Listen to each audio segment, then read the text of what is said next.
total charge induced in a conducting loop when it is moved in a magnetic field depends on, तो हमारे पास इसका answer हो जाता है the total change in magnetic flux. ये direct हमारे पास ऑप्शन आता है, option number C is the correct answer.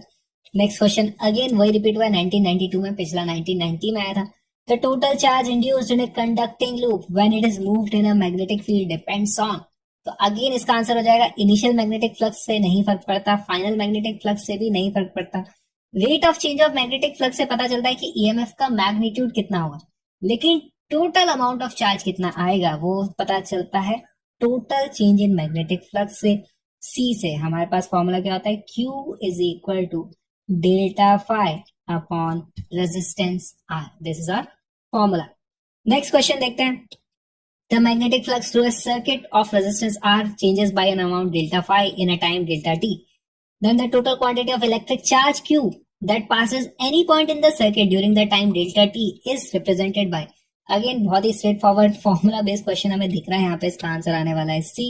इसको हम एज इट इज मार्क कर देंगे। नेक्स्ट क्वेश्चन देखते हैं। As a result of change in magnetic flux link to the close loop as shown in the figure, कोई सा भी loop है, अगर ऐसा ही लूप बनाना था तो बनाए क्यों, मतलब कोई भी रैंडम लूप हो सकता है। तो an EMF V volt is induced in the loop, ठीक है।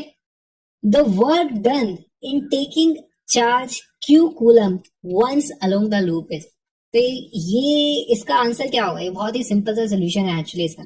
अगर हमारे पास इस लूप में पोटेंशियल डिफरेंस आ गया है V और पोटेंशियल डिफरेंस के अक्रॉस हम इस तरीके से चार्ज को मूव करते हैं, तो जो वर्क डन किया जाता है उसकी वैल्यू क्या हो जाती है, Q into V। Option number A हमारा करेक्ट आंसर हो जाता है, तो QV is our correct answer. Next question देखते हैं। A long solenoid of diameter 0.1 meter has 2 into 10 raised to power 4 turns per meter, ठीक है। At the center of the solenoid, a coil of 100 turns and radius 0.01 meter is placed। तो हमारे पास एक बड़ी solenoid है और एक फिर छोटी solenoid है उसके अंदर, with its axis coinciding with the solenoid, बड़ी वाली जो solenoid है उसकी axis है। The current in the solenoid reduces at a constant rate to 0 ampere from 4 ampere in 0.05 second. If the resistance of the coil is 10 pi square omega, the total charge flowing through the coil during the time is, देखो हमारे पास ये question को समझना बहुत जरूरी है। हो क्या रहा है, हमारे पास एक बड़ी सी ऐसे सोलेनॉइड है, ठीक है, बहुत बड़ी सोलेनॉइड है, उसके अंदर कहीं पर एक इस तरीके से लूप रखा हुआ है। ओके, हमारे पास रखा हुआ एक लूप। अब इस कॉइल का जो करंट है वो चेंज होगा, इस कॉइल के कारण मैग्नेटिक फील्ड बनेगा इस तरीके से, मैग्नेटिक फील्ड। और मैग्नेटिक फील्ड की वैल्यू क्या होती है, सोलेनॉइड के कारण B की वैल्यू हो जाती है mu not an I. Magnetic field की वैल्यू चेंज हो रही है, इसके अंदर फ्लक्स की वैल्यू कितनी चेंज हो जाएगी, देखो इनिशियली कुछ फ्लक्स होगा, बाद में फ्लक्स की वैल्यू 0 हो जा रही है और उसके कारण हमारे पास कुछ चेंज इन फ्लक्स आ जाता है। तो अगर हमसे सिर्फ चार्ज की बात की जाए तो चार्ज की वैल्यू हो जाती है change in magnetic flux divided by resistance. यहाँ पे मैग्नेटिक फ्लक्स किसका, इस छोटी वाली कॉइल की बात हो रही है। छोटी वाली कॉइल में जितना मैग्नेटिक फ्लक्स चेंज होगा डिवाइडेड बाय इस छोटी वाली कॉइल का जो भी रेडियस है। फ्लक्स की वैल्यू कितनी हो जाती है, फ्लक्स की वैल्यू हो जाती है B into number of turns into area. ये B है ड्यू टू सोलेनॉइड। ये सोलेनॉइड ने जो मैग्नेटिक फील्ड बनाया जिसकी वैल्यू म्यू नॉट एन आई होती है, multiplied by number of turns इस छोटी वाली कॉइल की और एरिया भी इसी का, तो इसके अंदर का initial flux, initial total flux हमारे पास आ गया। फाइनल टोटल फ्लक्स की वैल्यू तो हमारे पास 0 है, तो ये हमारे पास क्या चीज हो गई, ये चेंज इन फ्लक्स की वैल्यू हो गई। इसको हमें डिवाइड कर देना है रेजिस्टेंस से, तो हमारा आंसर आ जाएगा।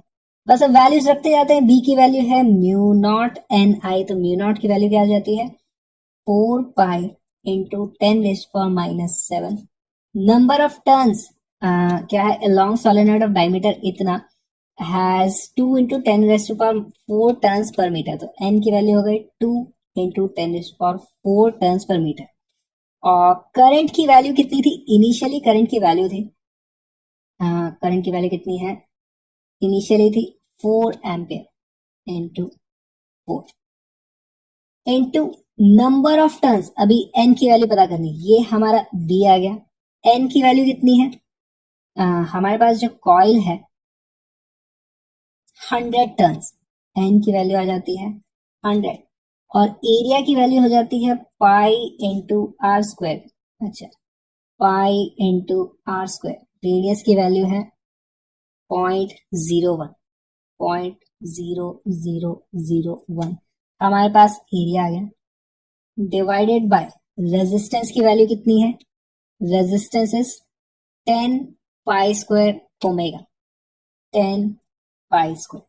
सॉल्व करते हैं, हमारे पास पाई से पाई स्क्वायर कैंसिल हो जाता है।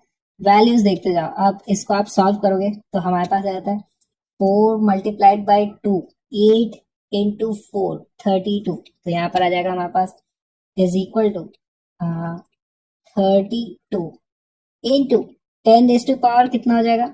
-7 है, फिर +4 होगा तो -3 बचेगा, फिर +2 होगा तो -1 बचेगा, फिर -4 हो जाएगा तो -5 हो जाएगा, और फिर हो जाएगा तो फिर से आ जाएगा -6। हमारे पास आंसर आ जाएगा 32 माइक्रो कूलम। इतना चार्ज हमारा फ्लो होने वाला है अंदर वाली कॉइल में। Option number B is the correct answer. बहुत ही अच्छा सवाल था। अगला सवाल देखते हैं। In a coil of resistance 10 ohm, the induced current developed by changing magnetic flux through it is shown in figure as function of time t. The magnitude of change in flux through the coil in Weber is। बहुत ही अच्छा सवाल है। हमारे पास देखो, जो induced EMF होता है उसकी वैल्यू कितनी होती है? Delta pi upon delta T.